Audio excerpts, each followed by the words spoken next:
ustoz bizga ham gal kelsa, bizani ham kamchiliklarni ayting, xafa bo'lish yo'q. Niginaho endi siz kamchiliklaringizni aytsam, uyat bo'lib qoladi. Keling, undan ko'ra sizga 4 ta tavsiya beraman. Mana shu tavsiyalarga amal qiling. Shu yil oxirigacha trek krizni nima qilamiz endi. Birinchisi, kontentlarda juda ham adabiy gapirasiz. O'zingizni sof tilingizda gapiring. Mana men bilan, o'rtoqlaringiz bilan, uydagilar bilan gaplashganingizda qanaqa gaplashasiz? Xuddi shunaqa gapiring. O'shanda ko'ruvchilar ham sizni tabiiy qabul qilishni boshlaydi. Hozir qaysidir diktorda eshitgandek his qilyapsiz.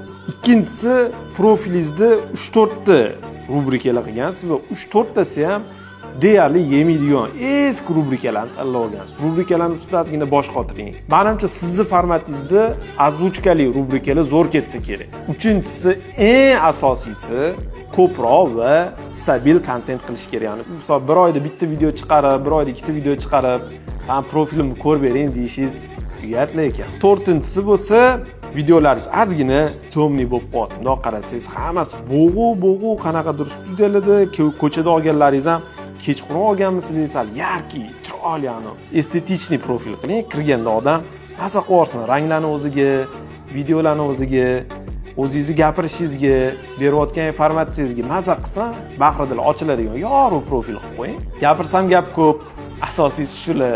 Muhimi mehnatdan to'xtamang, ijodingizga omad. Aytganlarim orasida o'zingizni ham qaysidir xatoyingizni ko'rgan bo'lsangiz, tushungan bo'lsangiz, bahonada like bosib keting. Bu bizga qo'llab-quvvatlash bo'ladi. Shaxsiy brendni rivojlantirish bo'yicha eng zo'r informatsiyalar bilasiz. Men sahifamda hali ham obuna bo'lmagan bo'lsangiz, obuna bo'ling.